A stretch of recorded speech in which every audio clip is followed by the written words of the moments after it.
All right, well, with that said, let's bring in Lightbringer for the taste of what we'll get more of later in the Graveyard Shift. Lightbringer, congratulations. Thanks for joining us for this interview.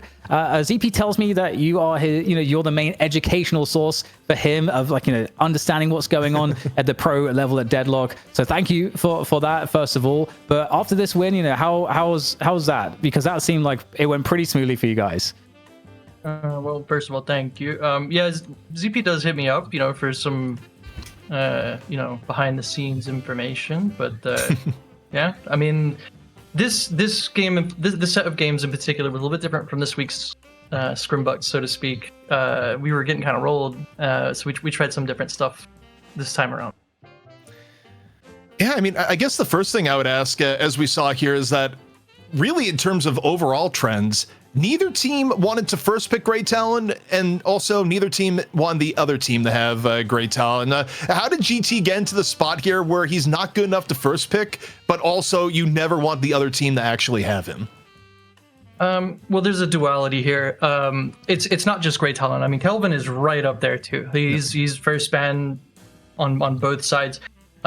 If a team were to, in first position, leave Great Talon open, then in theory, you could assure mutual destruction by also not banning Kelvin, and then the second pick suddenly becomes infinitely stronger. So, also, the whole Great Talon thing, it's just genuinely no one wants to play against this character. It is not fun to lose 2,000 health in 0.1 seconds and just die. Like, I mean, it just doesn't feel like there's any counterplay.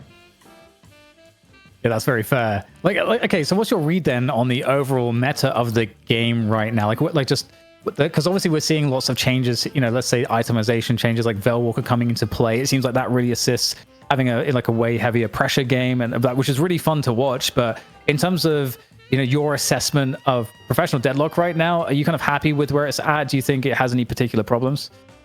I mean, I do think Veilwalker is a bit problematic. It should feel more like an opportunity cost item, and right now it's just doing too much, right? It's like, okay, it's your pick potential, it's your sustain, it's giving you a bunch of spirit power, which is giving you more damage. Like, it's doing everything. It's kind of like Fortitude was for gun characters previously. So, in terms of it entering the meta, it's really, really hard to play against this particular item because I don't know if the stealth is bugged or something, but I swear people can walk in a Veil and you actually can't see them when they're right up in your face.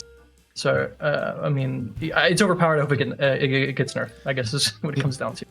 Yeah, look at the item builds. Listic, of course, was building Veilwalker super early in these games. How much has Veilwalker kind of helped in terms of shaping the top tier picks right now, where Abrams has gone way up the charts? He was getting up there even before Veilwalker became sort of flavor of the month, but it feels like it adds on top of it, where you already have Abrams, who, if he's even or ahead, is already a big pick threat on setting up charges, is also getting the run around and Viz for half the map on key engages.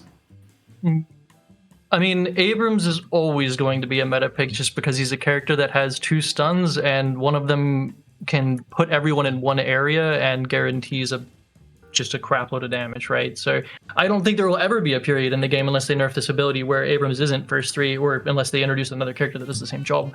In terms of Veilwalker and Abrams, it obviously lets him keep his tempo up a lot more in the early game. There's some opportunity cost lost there because he's not getting a snatch early. But if he can get that item and Spirit Snatch, he's actually just running the lobby at that point. Interesting. I mean, so I'd love to ask this question about your team, but that might not be appropriate. But I would love to know what your assessment is also of your opposition here. This is a team that you play all the time, Abrahams. What do you think? Like, where do you think they're getting behind? What is it that Abrahams needs to do to become a better team? Maybe that's something that you don't want to answer either, because then effectively you're coaching your opponent. But I'm curious if you feel that that's an appropriate question.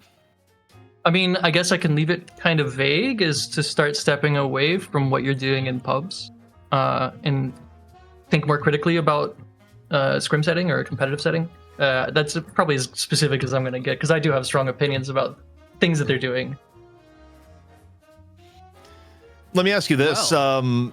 Based on the draft where you guys were able to take away some of the things that they really liked running before, like the GT or, Kelvin Shiv as a combo, how much of this is, Abrahams looks really good when they get the things that, their full historical comfort hero or comfort picks on. And then once you take those away, it seems like the adaptation seems to be a little bit tougher than maybe some of the other teams in the scene. I think that just a few of their members have pretty limited hero pools. and like the power levels between those characters within those pools is vast. Like it's a very different thing to see like Saints on something that isn't Kelvin. I mean, I'm not saying he's bad on these other characters, but he's an exceptional Kelvin, right? So when they're like these super comfort picks, like yeah, they can become really strong. But I mean, it's more than just draft as well. Like they're a team that really excels if they get out of lane with a lead and can invade jungle and stuff like that. And if they can't do that, then they tend to fall apart. All right, Lightbringer, I have a question for you. I specifically requested to come back on the show just to ask you this, because it's so easy to interview a team when they're winning, when they just won $1,000 and they're dominating. But I want to ask you, how have you guys handled the ups and downs of these last weeks? Like, what's been the mentality in the team? How have you guys kind of kept your hopes high and kept focused? Because it's really difficult to do when looking over at Hydra Nation, who have lost back-to-back weeks, and one of those being against a Pug team. So how do you guys handle like the lows that you have as a team, and what kind of happens within the roster and the discussions and etc.? How do I say this?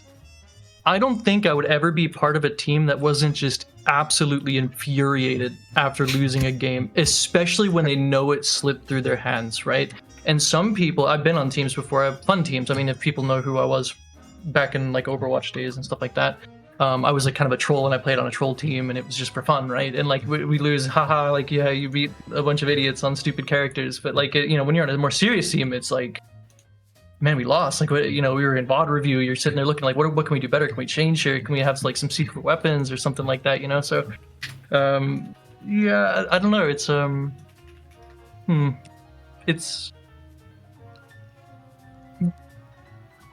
I like that they're competitive. Like they always want to win. At the end of the day, they just want to win. When they're losing, they're refocusing. They're not like, I want to quit the game and just leave or anything like that. They refocus. They try better. They play more pubs, and we're open to experimenting in scrims much more when we're losing. Okay, thank you.